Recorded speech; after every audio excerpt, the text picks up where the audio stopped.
Hi Sagittarius, this is Jav. Welcome back sa ating channel. By the way, Sagittarius, this is your weekly Gabay Tarot reading from October 27 to November 2, 2025. Gamitin ang reading na ito bilang kabayan lamang. Kung naka-resonate kayo, comment down. Tandaan, Sagittarius, ito ay channel reading. Kunin nyo lang po kung ano naka-resonate sa'yo. This is for you, Sagittarius.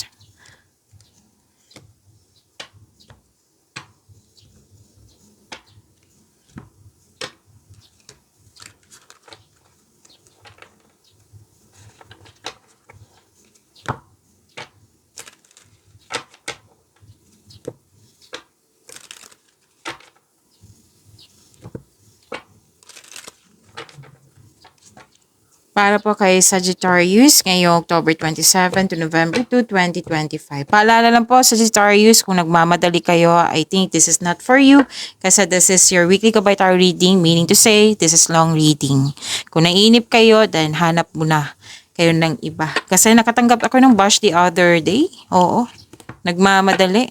Akala niya ako yung nagsiset ng ads. Tapos kung hindi ko to isa-shuffle, let me remind you na 12 zodiac sign yung anong tawag nito, binabasa ko everyday. Okay, so hindi na naman pwede na hindi ko siya i-shuffle. Okay? So, bigayan po tayo dito. Nag-remind ako kasi may mga bago tayong viewers. So, kailangan ko silang i-remind. So, bigayan po tayo dito. Okay?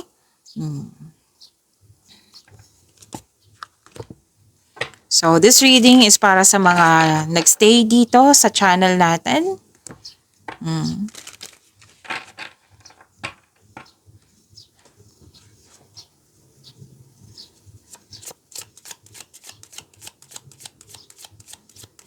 Angel number po para kay Sagittarius.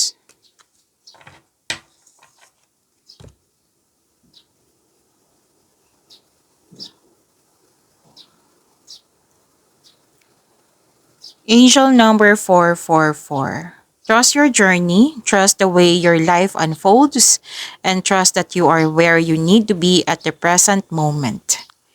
So, to attract more blessings, let us say the power affirmation, I am protected. Again, I am protected. So, this is angel number 44. Claim nyo po. This is a sign of stability, practicality, and progress towards your goals. May progress po sa mga ginagawa nyo dyan. Okay? And sinabi din dito na nasa right path ka. Oo, na yung hard work mo, yung decision mo, it will lead you to success and greater sense of control in your life. So, panatilihin yung magkaroon ng positive thoughts, clear mindset, with clear intention, syempre, clear intention. And so, this is progress and success. Ha? Sinabi sa iyo na may progress sa inyong mga ginagawa, na magkakaroon ng success. Okay? This is a sign that you will successfully navigate a challenge. Oo, ma-overcome mo rin yan mga challenges na yan. Blockages ba to? Anong tawag nito? Struggle ba to? Oo. Galingan nyo sa paggawa ng desisyon kasi it will lead you to progress and success. Basta galingan nyo po. So, stability, grounding, magkakaroon ng new direction. So, what to do when you see angel number 444? Stay focused. Ipagpatuloy nyo po yung pagiging masipag nyo. Pagkakaroon ng mahabang pasensya. So, this is a sign that your efforts will be rewarded. Pinaalam sa iyo, Sagittarius. And galingan nyo po sa paggawa ng desisyon. Yun. Trust your ability to make important decision. Okay? And, okay, if you struggle with money, try to shift your mindset. Okay? Try to shift your mindset to one of abundance and investment in your aspirations. And habaan talagang pasensya. Sinabi ng card dito parate na habaan ng pasensya.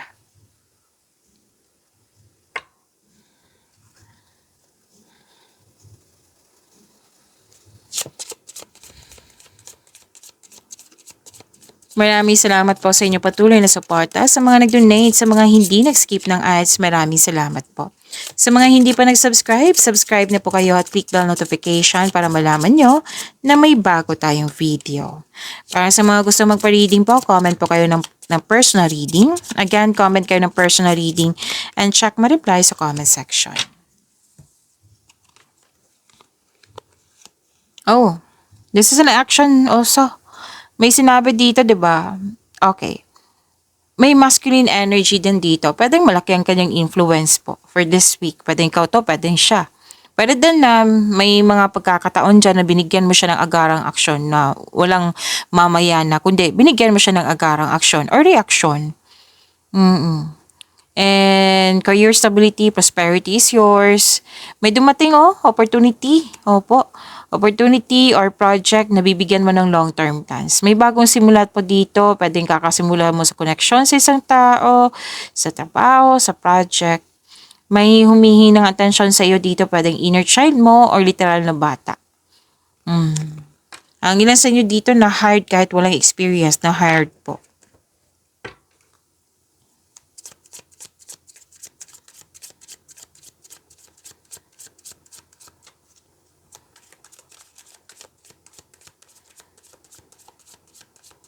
Energy po ni Sagittarius ngayong October 27 to November 2, 2025.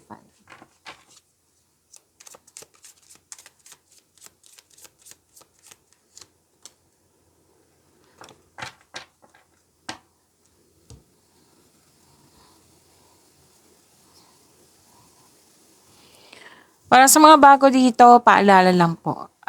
Para sa mga bago po ha, oo.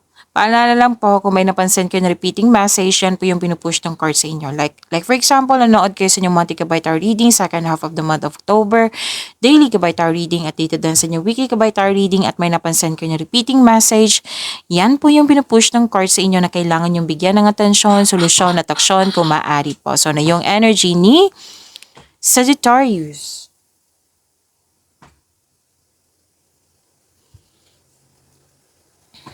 Okay, may ligawan dito. May nangligaw, may ligawan. Pwedeng bagong pasok sa relasyon, which is sinabi naman dito. Pwede din offer to, mga sinasabi dyan, connected to sa career and money nyo. Pwede din sa buhay pag-ibig to ha.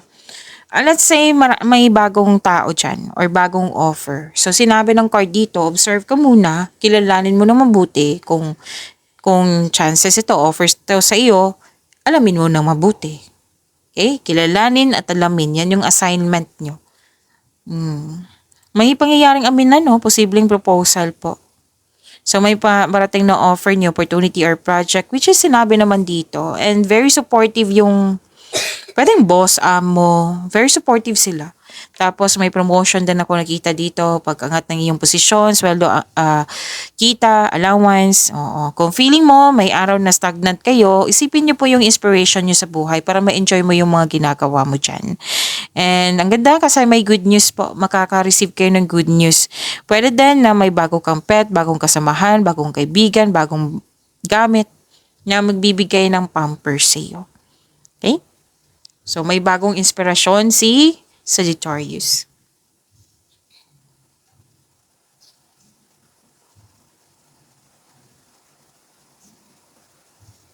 Okay.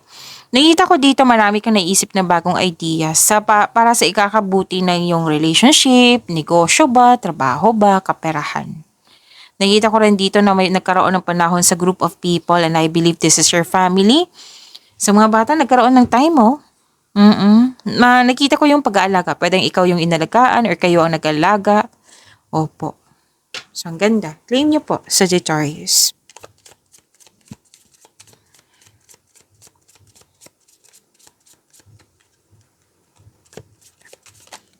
This is about your career and money. Sagittarius.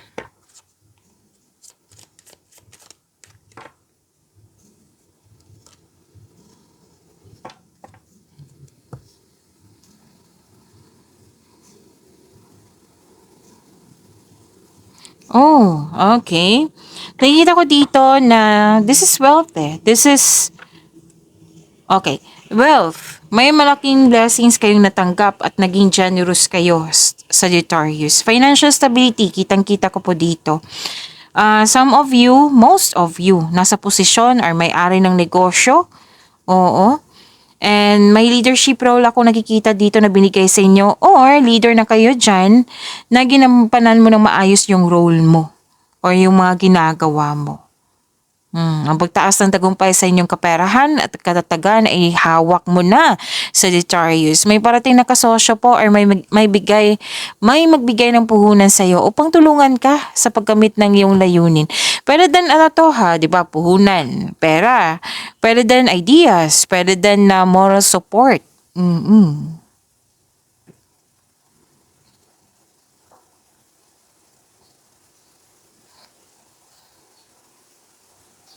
So, ready ng ilan sa inyo na magkaroon ng changes sa mga ginagawa mo dyan para mas maging magaan, para mas maging madali.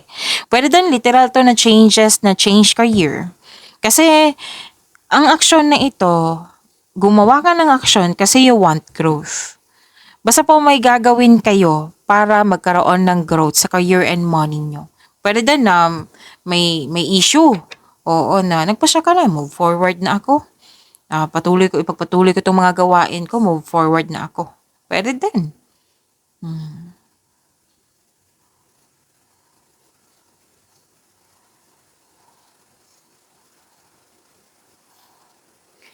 So, nanindigan kayo sa inyong layunin sa buhay.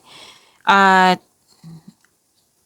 okay, may nakita ako ditong hindi nagkasundo. So, ihanda ang sarili mo.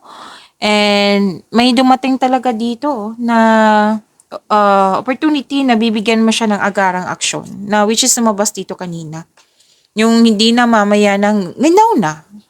Oo, bibigyan mo siya ng aksyon. So, may recognition. Ang ganda nito. Recognition kasi na-recognize yung mga ginagawa mo dyan. May promotion. Nang dahil sa inyong kasipagan. May financial growth after a period of struggle. So, your discipline and hard work are paying off. So, enjoy this time. Nagsumikap ka at deserve mo itong tagumpay na ito. So, you deserve this. Allow yourself to shine in this moment. May leadership role talaga ng sinabi dito na binigay sa inyo. So, this is victory ha. Victory, recognition, mahigit pa to sa success. Claim niyo po, Sagittarius. Love life, self-love, partnership, and romance ni Sagittarius.